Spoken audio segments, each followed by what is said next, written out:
చందమామ కథ, బేతాళ కథలు, కష్టసుఖాలు.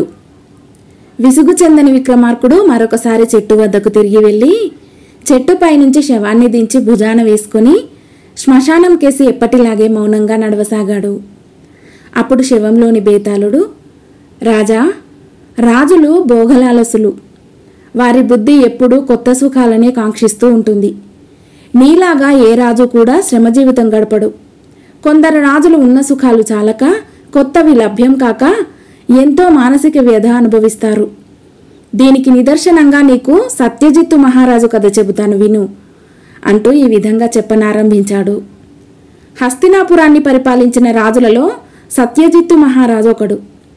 చంద్రవంశాన పుట్టిన ఈ రాజు కురుపాంచాల దేశాలను చాలా కాలం పాలించాడు. ఆయన కాలంలో దేశం సుభిక్షంగా ఉన్నది. వానలు సవ్యంగా కురిశాయి. పంటలు చక్కగా పండాయి. ప్రజలు యుద్ధ భయము, చోర భయము, అగ్ని భయము ఎరుగరు. ధర్మం 4 పాదాల నడిచి ప్రజలు చాలా సుఖపడ్డారు. ఇక రాజు సంగతి చెప్పనే అవసరం లేదు. ఆయన వైభోగం ఇంద్రవైభోగాన్ని మించింది. అన్ని విధాలైన సుఖాలు ఆయన అనుభవించాడు. కానీ రాను రాను ఆయన మనసులో ఏదో విచారం వృద్ధి కాసాగింది. కొద్ది కాలానికి ఆయనకు ఆనందించే శక్తి పూర్తిగా పోయింది. రాజవైద్యులందరూ కలిసి కూడా ఆయన విచారాన్ని పోగొట్టలేకపోయారు. మంత్రులు ఆయనను, మహారాజా, మీ కోరిక ఏమిటో చెప్పండి, అది ఎంత కష్టమైనప్పటికీ సాధించి మీకు ఆనందం చేకూర్చుతాము. మా దగ్గర మీరు ఏమీ దాచవలసిన పని లేదు అన్నారు. రాజు నిట్టూర్చి, నన్ను ఏమి చూసి ఆనందించమన్నారు? జీవితం పిప్పిలాగా ఉన్నది. ఎందులోనూ నాకు కొత్తదనం కనిపించటం లేదు అన్నాడు. రాజుగారికి వైరాగ్యం కలిగిందనుకుని మంత్రులు కొందరు తత్వవేత్తలను రప్పించి వారి చేత వేదాంతం చెప్పించారు. కానీ తత్వవేత్తల సంభాషణలు రాజుకు మరింత చిరాకు తెప్పించాయి. రాజుగారి మనోవ్యాధికి మందు లేనట్టే కనబడింది. ఇలా ఉండగా ఒకనాడు రాజభవనానికి శౌనక మహాముని వచ్చాడు. మంత్రులు ఆయనతో రాజు యొక్క మనస్థితిని గురించి చెప్పి, స్వామి, మా రాజుగారికి ఉన్న సుఖాలపై అసంతృప్తి కలిగింది. ఆయనకు కొత్త సుఖాలు కల్పించటానికి మాకు శక్తి చాలకుండా ఉన్నది. మాకేదైనా మార్గం ఉపదేశించండి అని ప్రార్థించారు. శౌనక మహాముని అంతా విని తల ఊపి, మీ రాజుకు కావలసిన కొత్త సుఖాలు నేను చూపుతాను, మీరేమి చింతించకండి అన్నాడు. తర్వాత ఆయన లోపలికి వెళ్ళి రాజును చూసి, రాజా, నీకొక చిన్న సహాయం చేసిపోదామని వచ్చాను. మనం మేడ పైభాగాన ఉన్న నీ రహస్య మందిరానికి పోదాం పదా అన్నాడు. రాజు భక్తితో శౌనక మహామునిని తన రహస్య గృహానికి తీసుకువెళ్ళాడు. అక్కడ ఇద్దరు ఆసనాలపై కూర్చున్నారు. రాజా, ఆ దక్షిణ గవాక్షం దగ్గరికి వెళ్ళి ఏమి కనిపిస్తుందో చూడు అన్నాడు మహాముని. రాజు లేచి వెళ్ళి దక్షిణపు గవాక్షం గుండా చూశాడు. ఆయన గుండె ఒక్క క్షణం పాటు ఆగి గబగబా కొట్టుకోసాగింది. తన కోట వెలుపల శత్రువుల గుడారాలు కనిపించాయి. లక్షలాది సైనికులు తన కోట గోడలు ఎక్కుతూ భయంకరంగా అరుస్తున్నారు. రాజు వెనక్కు తిరిగి, స్వామి, నా పైకి దేశంలో ఉన్న రాజులందరూ దండెత్తి వస్తున్నారు అన్నాడు. వారెవరో సరిగ్గా చూడు అన్నాడు ముని. రాజు మళ్ళీ గవాక్షంలో నుంచి చూస్తే ఏమీ కనిపించలేదు. తర్వాత రాజు తూర్పు గవాక్షంలో నుంచి చూస్తే యమునా నది పొంగి కనుచూపు మేరదాకా దేశాన్ని ముంచివేసినట్టు, నదీ తరంగాలు తన కోటలోకి తోసుకు వస్తున్నట్టు కనబడింది. కానీ ఇంకొకసారి చూస్తే అదంతా అదృశ్యమైపోయింది. ఆ తర్వాత రాజు ఉత్తర గవాక్షం నుంచి చూసేసరికి హస్తినాపుర నగరం యావత్తు తగలబడిపోతున్నట్టు కనిపించింది. రాజు భయంతో కళ్ళు గట్టిగా మూసుకొని మళ్ళీ తెరిచేసరికి నగరం మామూలుగానే ఉంది. అలాగే రాజు పడమటి గవాక్షం నుంచి కూడా చూశాడు. పచ్చని పైర్లతోనూ పళ్ళ తోటలతోనూ కలకలలాడుతూ ఉండే ప్రదేశమంతా ఎడారిలాగా కనిపించింది. అందులో అక్కడక్కడ రాళ్ల గుట్టలు, జంతువుల ఎముకలు కనిపించాయి. ఆ దృశ్యం చూడగానే రాజు కంట నీరు కారింది. ఆయన కళ్ళు తుడుచుకొని మళ్ళీ చూస్తే మామూలు పంట చేలు, పళ్ళ తోటలు, ఉద్యానాలు కనిపించాయి. రాజు గవాక్షం దగ్గర నుంచి తన ఆసనం వద్దకు తిరిగి వచ్చి శౌనక మహామునితో, స్వామి, నేను చూసిన దృశ్యాలన్నీ నిజమా భ్రమ? అవి ఒకప్పుడు జరిగినవా లేక ఇక జరగనున్నవా అని అడిగాడు. నాయనా, ఒకసారి జరిగినవే మళ్ళీ జరుగుతాయి. నిన్న జరిగిన దాన్ని, రేపు జరగబోయే దాన్ని ఇవాళ చూస్తే దాన్ని భ్రమ అనుకుంటాం. నీవు చూసిన దృశ్యాలు నిన్ను చాలా బాధించినట్టున్నాయి. సుఖంగా స్నానం చేసిరా అన్నాడు ముని. రాజు మునిని వెంట పెట్టుకుని తన క్రీడా సరస్సుకు వెళ్ళాడు. ముని దాని ఒడ్డున కూర్చుని ఉండగా రాజు సరస్సులో ప్రవేశించాడు. ఆయన నీటిలో తలముంచిన మరుక్షణం నీరు అల్లకల్లోలంగా ఉన్నట్టు కనబడింది. తాను మునిగినది ఒక సముద్రంలోనని, ఆ సముద్రంలో తుఫాను చెలరేగుతున్నదని రాజు గ్రహించాడు.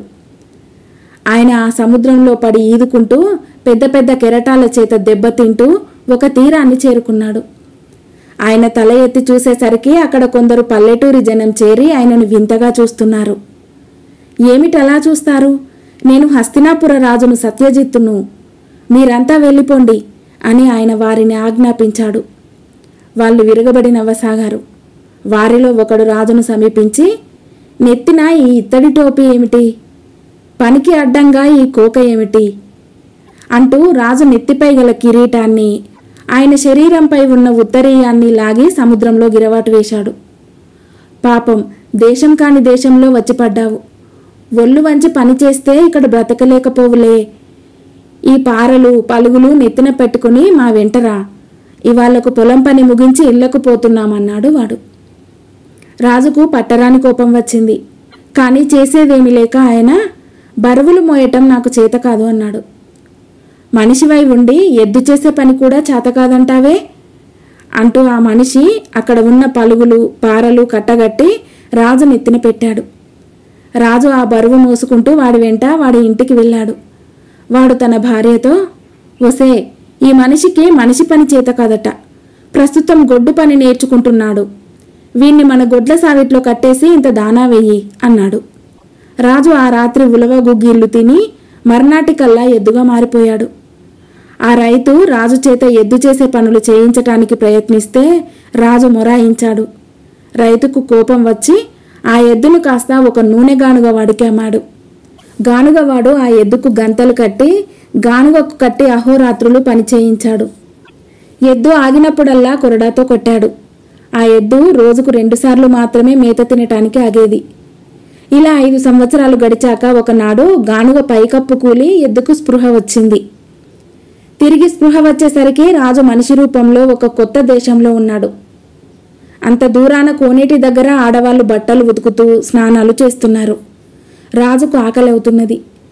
అంతలో ఎవరో ఒక వ్యక్తి రాజును సమీపించి, ఎవరు నువ్వు? ఈ దేశం వాడివి కావే అన్నాడు. కాను, నాకు ఆకలి అవుతున్నది అన్నాడు రాజు. ఈ దేశంలో భార్య పెడితే తప్ప ఎవడికి తిండి ఉండదు. నీకు భార్య ఉన్నదా అన్నాడు ఆ వ్యక్తి. ఎక్కడో మా దేశంలో ఉన్నది అన్నాడు రాజు. అయితే ఒంటరి దాన్ని చూసి వెంటనే పెళ్ళాడు, నీకు తిండి దొరుకుతుంది అన్నాడు ఆ వ్యక్తి. రాజు కొంచెంసేపు ఆలోచించి ఏమీ పాలుపోక, ఎలా పెళ్ళాడటం అని వాణ్ణి అడిగాడు. ఆ నీలాటి రేవు నుంచి వచ్చే ప్రతి ఆడదాన్ని నీకు పెళ్ళయిందా లేక ఒంటరిదానవా అని అడుగు. అలా ప్రతి స్త్రీని అడగాలి సుమా, ఎవరిని వదిలిపెట్టరాదు. వారిలో ఒంటరి మనిషి ఎవరైనా ఉంటే వెంటనే నీకు ఆమె భార్య అవుతుంది అంటూ వ్యక్తి ముందుకు సాగి వెళ్ళాడు. రాజు అక్కడే నిలబడి నీలాటి రేవు వైపే చూశాడు. ఒక 16 ఏళ్ల అందగత్తె బిందె చంకన పెట్టుకుని అటుగా వచ్చింది. అమ్మాయి, నీకు పెళ్ళి అయిందా లేక ఒంటరిదానవా అని అడిగాడు రాజు. కిందటేడే పెళ్ళయింది అంటూ ఆమె ముందుకు సాగింది. ఆమె వెనుకగా ఒక 50 ఏళ్ల వృద్ధురాలు వచ్చింది. రాజు భయపడుతూ ఆమెను కూడా అలాగే ప్రశ్నించాడు. పెళ్ళయింది నాయనా అంటూ ఆమె వెళ్ళిపోయింది. ఆమె వెనుక ఒక 80 ఏళ్ల బోసినోటి ముసలిది చేతకర్ర పట్టుకుని వచ్చింది. రాజు నవ్వుతూ ఆమెను కూడా అలాగే అడిగాడు. నేను ఒంటరిదాన్ని, ఇంటికి పోదాం పదా అంటూ ముసలిది రాజు చెయ్యి పట్టుకుంది. రాజు విడిపించుకోవటానికి ప్రయత్నించేసరికి ముసలిది గొంతెత్తి నలుగురిని కేకలు పెట్టింది. ఈ లోపల రాజు ఎలాగో ముసలిదాన్ని పట్టు తప్పించుకొని కోనేటి వద్దకు పరిగెత్తి అందులో దూకేశాడు. రాజు నీటిలో నుంచి మళ్ళీ పైకి లేచేసరికి ఆయన తన క్రీడా సరస్సులోనే ఉన్నాడు. గట్టున ముని మాత్రం లేడు. ఆయన స్నానం ముగించి ఇంట్లోకి వచ్చేశాడు. కానీ ఆయనకిప్పుడు ఏది చూసినా ఆనందంగానే ఉన్నది. తన ఇల్లు స్వర్గంలాగున్నది. భార్యలు అప్సరసలలాగున్నారు. తిండి అమృతంలాగున్నది. పరిచారకులు దేవతల్లాగున్నారు. బేతాళుడి కథ చెప్పి, రాజా, నాకొక్క సందేహం. శౌనక మహాముని రాజు మనోవ్యాధిని ఎలా పోగొట్టాడు? ఆయన రాజుకు కొత్త సుఖాలు చూపటానికి బదులు కష్టాలు చూపటానికి కారణమేమిటి? సమాధానం తెలిసి కూడా చెప్పకపోయావో నీ తల 1000 చెక్కలవుతుంది అన్నాడు. సుఖాలన్న వాటికి పరిమితి ఏమీ లేదు. సత్యజిత్తుకు అన్ని సుఖాలు ఉండి కూడా అనుభవించే శక్తి కోల్పోవటం చేత మనోవ్యాధి పాలయ్యాడు. శౌనక మహాముని కొత్త సుఖాలను చూపినా త్వరలోనే వాటితో రాజుకు ముఖం ముత్తేదే. అందుచేత మహాముని రాజుకు సుఖాలు అనుభవించే శక్తిని తిరిగి ఇచ్చాడు.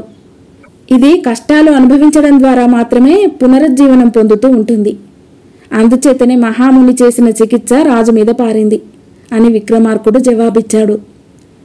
రాజుకు ఈ విధంగా మౌనభంగం కాగానే బేతాళుడు శవంతో సహా మాయమై మళ్ళీ చెట్టెక్కాడు. కథ సమాప్తం.